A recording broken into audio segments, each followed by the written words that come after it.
Bonjour à tous et à toutes. On est vendredi 18 décembre. Alors aujourd'hui un rapide petit audio économique pour expliquer une chose dont on vous parle rarement, en tout cas de ce que j'ai vu et entendu, pour que vous compreniez, parce que quand on explique, tout devient clair. Alors vous avez tous constaté comme moi que malgré les crises euh, euh, et tous les aléas économiques dans lesquels on est depuis maintenant 2008, ça fait 12 ans, hein, qu'on passe de... Dans la vie réelle, je parle, on est dans une crise profonde, crise de l'emploi, crise économique, pas une crise boursière, pour des raisons que j'ai déjà expliquées, d'injection d'argent fantôme qui maintiennent les marchés à flot. Parce qu'évidemment, il faut savoir que si les marchés s'effondrent durablement, toute l'économie capitaliste s'écroule avec, parce que tout ça est interconnecté, donc ils ne peuvent pas se permettre de laisser la bourse s'effondrer même si l'économie réelle est en mauvais état. Alors, je voudrais me concentrer sur un sujet qui est important pour beaucoup de gens, le sujet de l'immobilier. Tout le monde remarque que malgré cette fameuse crise, les maisons restent chères, de plus en plus chères, les appartements, etc., etc., n'ont pas du tout été affectés par la crise. Pourquoi? Pour deux raisons. D'abord parce que les taux d'intérêt sont à 0%, ou on va dire 0,8, 0,9, 1, très bas. Donc évidemment, les gens, qu'est-ce qu'ils disent?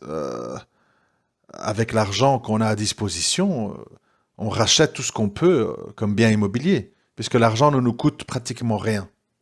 C'est logique. Les gens préfèrent de la brique, du terrain, de l'or, des choses concrètes, plutôt que de la monnaie papier, qui est artificiellement surévaluée et qui a un pouvoir d'achat réel de plus en plus bas. Donc, ceci a soutenu le marché de l'immobilier. Première chose. Évidemment, tout ceci a ses limites. Une fois qu'on commence à acheter des villas 350, 400, 450 000, même si l'argent n'est pas cher, bon, vous savez, les investisseurs se focalisent, c'est important de comprendre ça aussi, et ça touche au marché de l'art aussi. Les investisseurs ne se focalisent que sur un certain type de biens, c'est-à-dire des biens bien situés, souvent des appartements bien gérés par un syndic dans des rues ou des avenues très prisées, où en fait c'est un peu comme dans tout le reste, hein, quand quelqu'un a des moyens, il va pas acheter un téléphone Motorola, Xiaomi, il va acheter un iPhone ou le haut de gamme Samsung et le reste, ça l'intéresse pas. Donc en fait, si on veut faire un parallèle avec le marché des téléphones, parce que vous êtes peut-être plus familier avec tout ça, un iPhone, je sais pas les prix exacts, mais un iPhone à 800 euros, on dit, waouh, c'est pas cher, il coûtait 1200, 1300 pour le haut de gamme, donc 800, c'est un entrée de gamme pas cher. À 800 euros, c'est le prix de tout haut de gamme dans les autres marques, sauf Samsung. Donc en fait, et c'est l'iPhone qui se vend mieux que ces autres marques. Donc en fait, ça signifie que les gens qui ont des moyens concentrent leurs achats sur des objets, des terrains, des appartements, qui sont localisés dans des endroits bien déterminés, où les prix sont gonflés, gonflés, gonflés à bloc, parce qu'ils veulent tous acheter dans les mêmes rues, les mêmes quartiers, et les autres quartiers ne les intéressent pas. Donc ça c'est déjà une chose importante, parce que quand on dit le marché de l'immobilier, c'est très flou. On parle de qui, on parle de quand, on parle de où. Il y a des marchés de l'immobilier. Comme d'habitude, dans la vie, il faut creuser. C'est pas suffisant que de dire l'immobilier. Voilà. C'est comme quand on me pose des questions en privé. Est-ce que je dois acheter de l'or? Est-ce que je dois acheter un terrain? Est-ce que je dois acheter une maison? C'est des questions beaucoup trop floues. Quelle est ta situation familiale? Quels sont tes projets à long terme? Où est-ce que tu veux acheter? Quel genre de logement? Pourquoi je dis quel genre de logement? Parce que tout ceci est important. Aujourd'hui, au-delà des taux bas, il y a un autre phénomène, le deuxième, c'est le phénomène de la génération des baby boomers qui ont eu des moyens, qui ont connu les Golden 60s, qui revendent leur maison, en général, pour acheter des appartements. J'en ai déjà parlé, c'est-à-dire que voilà, les enfants sont partis, ils ont fait leur vie, ils ont fait leur carrière, etc. ces couples de personnes âgées qui ont entre 65 et 90 ans, on va dire, ils se retrouvent seuls ou à deux dans une immense maison avec des frais de chauffage, d'entretien, des escaliers. Ils deviennent âgés, c'est dangereux. Et donc tous ces gens veulent vendre leur maison pour acheter un appartement dans une résidence de standing avec tout autour des médecins, des petits parcs pour promener le chien, des kinésithérapeutes, des moyens de transport, des parkings, etc., souterrains. Donc, le mouvement qu'on a maintenant, si on se résume tout ce que je raconte, c'est les investisseurs achètent dans des quartiers bien déterminés pour pouvoir faire du Airbnb, louer des chambres aux touristes, tout ça. Donc c'est des rues précises, des quartiers précis, et tout le reste, ça les intéresse absolument pas. Et les personnes âgées qui ont des moyens, parce qu'ils ont acheté quand l'immobilier n'était pas cher, dans les années 70, 80, eux, ils vendent leur maison pour acheter des appartements confortables, où il y a les ascenseurs, etc.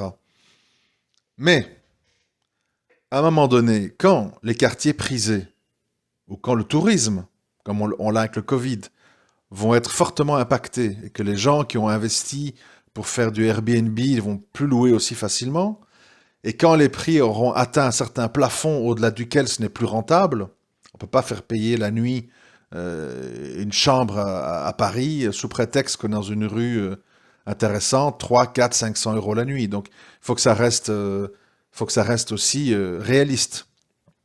Et ça dépend fortement du tourisme, et des Chinois, et des Américains, etc. Donc, une fois que les prix dans les quartiers huppés ou recherchés auront atteint un plafond, et une fois que tous les baby boomers auront vendu leur maison pour acheter un appartement, et que là, ils bougent plus jusqu'au moment où ils décèdent ou qu'ils vont dans une maison de repos, comme on dit poliment, eh bien, le marché de l'immobilier, il va concerner qui? La classe moyenne. Ils sont tous empêtrés dans des dettes, des problèmes, des divorces, un travail de plus en plus précaire, des banques de plus en plus regardantes sur les dossiers parce qu'ils pour prêter à du 1%, ça veut dire que les banques gagnent très peu d'argent. Donc, elles prêtent si le dossier est en béton. Si le dossier est un peu flou, il y a des lacunes, ils préfèrent pas prêter, ça vaut pas la peine. C'est logique. Si vous prêtez à du 4-5%, vous êtes moins regardant parce que vous avez des belles marges. Si vous prêtez à du 1%, vous n'avez pas intérêt à vous louper parce que sinon vous gagnez rien. Donc, tout ça mis ensemble, crise économique, changement générationnel, plafond des prix, baby boomers qui ont fini de se replacer entre les maisons vers les appartements, eh bien, on va avoir un marché qui va se tarir parce que tout simplement, le peu de demandes qu'il y aura sera des demandes de gens qui ne sont pas qualifiés à acheter. Et là, on va avoir un vrai saut dans le vide parce que tout simplement, il va falloir baisser les prix fortement pour que certaines personnes, certaines catégories sociales, certains investisseurs aient à nouveau accès à l'achat. Donc tout ça pour vous dire que quand on me dit le marché de l'immobilier, ça dépend de quel marché on parle. Si tu me parles d'une maison moderne, bien isolée, qu'on peut équiper de panneaux solaires, ou qu'il est déjà, qui est dans un endroit qui est à 20, 30, 40 kilomètres d'une ville, et qui est à un prix intéressant, parce que justement, maison isolée, escalier, etc., je dirais pourquoi pas. Maintenant, si on me dit l'immobilier dans les villes, les pavillons minuscules à 300 000 à 400 000 euros, je dis stop, non, c'est fini, c'est trop tard. Donc vous voyez, cette histoire d'immobilier, ça dépend. Si vous êtes prêt à vous isoler, si vous êtes prêt à acheter une maison à la campagne, si vous êtes prêt à vivre d'une manière un peu organisée, parce que ça signifie qu'on va une fois par mois à la ville, on fait des grosses courses, des gros achats, on fait tout le tour de ce qu'on doit faire, et on ramène tout et on met dans les grands congélos. À ce moment-là, c'est intéressant.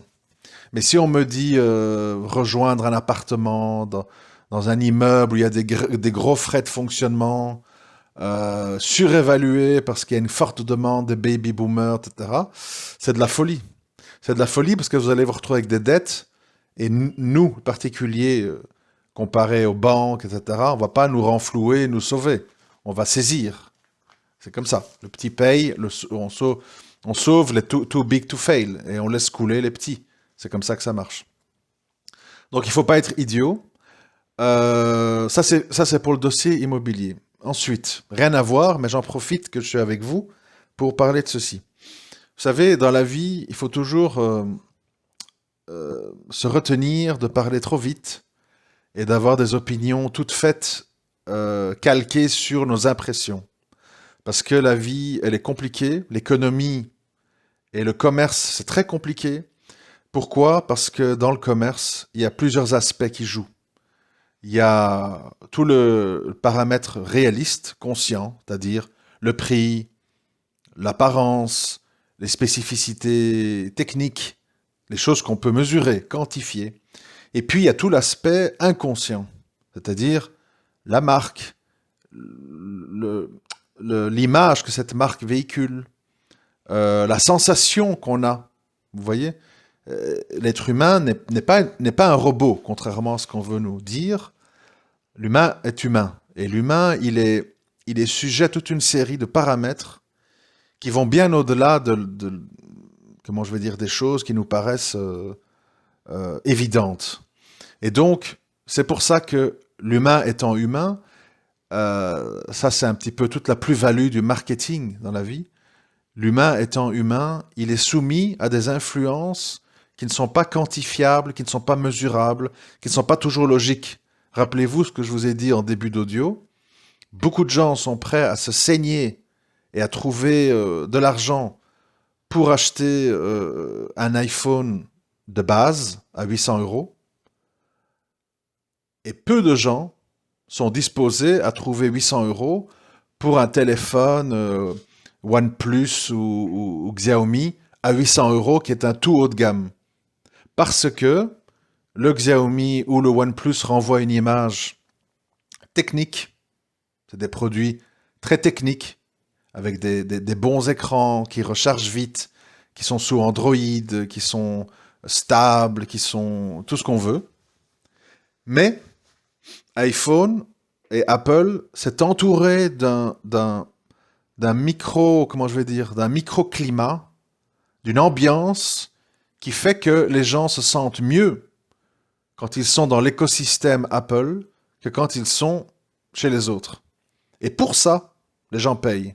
Et c'est comme ça que Apple a pu, je n'ai pas les derniers chiffres, mais je pense qu'Apple s'assoit plus ou moins sur des liquidités de l'ordre de 70 à 90 milliards de dollars de cash qu'ils ont à disposition. Imaginez-vous, hein, ça signifie qu'ils peuvent acheter 30, 40 grosses compagnies. Donc ils ont des moyens colossaux parce qu'ils dégagent des marges, parce qu'ils sont arrivés à donner un produit, à proposer des produits, pardon, qui sont dans l'air du temps, qui plaisent aux gens, qui font qu'ils se sentent bien et qu'ils aiment l'image que ça renvoie. Regardez n'importe quelle série américaine, dès qu'il y a un PC, dans un bureau, dans des cabinets d'avocats, dans un cabinet d'architecture, etc., on voit que la pomme. Et donc, dans l'inconscient collectif, mais pas pour des raisons stupides, pour des raisons très concrètes parfois, on paye pour ça. Et c'est comme ça dans tout le reste. On va pas payer la même somme pour une Fiat Tipo neuve, avec plein de garanties, tous les gadgets à la mode, les entretiens gratuits pendant 5 ans, on ne sait plus quoi inventer pour attirer les gens. On va préférer acheter une Audi A3 ou une Golf d'occasion qui a 1 an ou 2 et qui sera au même prix. C'est comme ça. Parce que les gens achètent et investissent dans ce dans quoi ils se sentent bien, dans ce qui les rassure, dans ce qui ils se disent, quand on me voit là-dedans, je me sens pas honteux, je me sens valorisé. Et c'est comme ça dans tout le reste. Bon, pas multiplier les exemples. Mais tout ça pour vous dire que si on ne tient pas compte de ça, et qu'on se contente de dire, comme moi j'ai pu dire à une époque par exemple, Ouais, ça c'est des trucs de snob, c'est les bobos, voilà. On réalise pas, on fait des mauvais investissements. On passe à côté de très bonnes affaires parce qu'on n'accepte pas la réalité. La réalité, dans le cas que je prends là, qui concerne les téléphones, on peut le multiplier à l'infini, hein, c'est que, euh, allez, pour donner un autre secteur, comme ça on va pas dire que je focalise sur les téléphones, si vous prenez les machines à laver, bien, pour plein de raisons, les gens veulent bien payer le double pour avoir la marque 1000. Bien sûr, dans le lot, il y a des gens, ils savent pas pourquoi, ils savent juste que c'est une marque allemande, que c'est très fiable, que c'est censé être les meilleurs, etc. Mais bon, ils achètent pour suivre le mouvement. Mais la réalité, si vous faites des recherches, c'est que une machine à laver 1000 pèse 20 à 25 kilos de plus que les hauts de gamme des autres marques. Pourquoi? Parce qu'ils sont dans une logique que leur machine doit durer dans le temps. Ils ne sont pas dans l'obsolescence programmée. Et donc, ils proposent un produit qui va durer au moins 10 ans, là où les autres vont claquer au bout de 4 ans. Et donc, oui, il y a un aspect absurde, mais pas quand on creuse. Quand on creuse, on réalise que des gens font différents choix par mode, par mimétisme, par influence, mais il y a aussi des gens qui font des choix réfléchis. Parce qu'ils vont aussi au-delà, si on prend l'exemple de la Golf, de l'iPhone, de 1000, ils ont non seulement le meilleur produit entre les mains, mais en plus, si pour une raison ou une autre, ils doivent revendre leur voiture, leur téléphone, leur machine à laver, ils vont les revendre beaucoup plus cher que les autres et beaucoup plus vite. Donc au final, qui était fou? Celui qui a acheté un premier prix, qui ne sait pas revendre, qui va lui claquer entre les mains et qui renvoie une image pas spécialement valorisante, ou celui qui a fait l'effort d'acheter ses produits et qui a donc véhiculé une image positive selon lui, qui a eu un très bon produit entre les mains et qui le revend vite et bien quand il doit s'en défaire. Donc vous comprenez, l'économie, la consommation, ce sont des aspects très compliqués parce qu'il y a tellement de paramètres qu'on ne peut pas se permettre de dire comme ça légèrement c'est stupide, c'est fou, c'est pas normal. Vous savez, à la longue, les choses qui ne sont pas normales, elles durent pas longtemps. Vous savez, par exemple, ces chansons absurdes, je sais plus le nom, mais il y a eu ce Coréen sur YouTube qui avait le record de vues, quand il avait fait une chanson qui s'appelait Gangnam Style. Euh, oui, d'accord, mais le gars a fait une chanson connue. Depuis lors, il a disparu. Donc, on peut mentir, on peut avoir un coup de chance, mais ça dure pas dans le temps. Quand les choses durent 5, 10, 15, 20 ans, il y a des raisons derrière, il y a des raisons fondamentales, profondes, et les choses ne sont pas absurdes et sans queue ni tête. Et bien souvent, ce qu'on pensait être absurde devient de plus en plus absurde. Le meilleur exemple, c'est Tesla. Plus on dit que le prix en bourse est fou, plus ça monte. Et plus on dit que ça va pas tenir, plus ça tient. Bitcoin, même chose. 20 000 dollars le Bitcoin en 2017, tombé à 4 000 en 2018. On a dit c'est fini, c'était une bande de fous qui ont payé des sommes pareilles. Tu vois, je te l'avais dit, c'est pour les geeks, c'est pour les fous. Et aujourd'hui, nous sommes à 23 000 et c'est que le début. Donc attention de juger trop rapidement et de ne pas s'attarder et de croire que les gens sont stupides. Euh, Ils sont stupides une fois, ils sont pas stupides 2, 3, 4, 5 fois. C'est très rare en tout cas. Voilà, c'est un audio un petit peu léger, un petit peu économique, mais il faut un petit peu varier les sujets. Et j'avais envie de parler de ça avec vous aujourd'hui. Je vous remercie de m'avoir écouté. À très bientôt.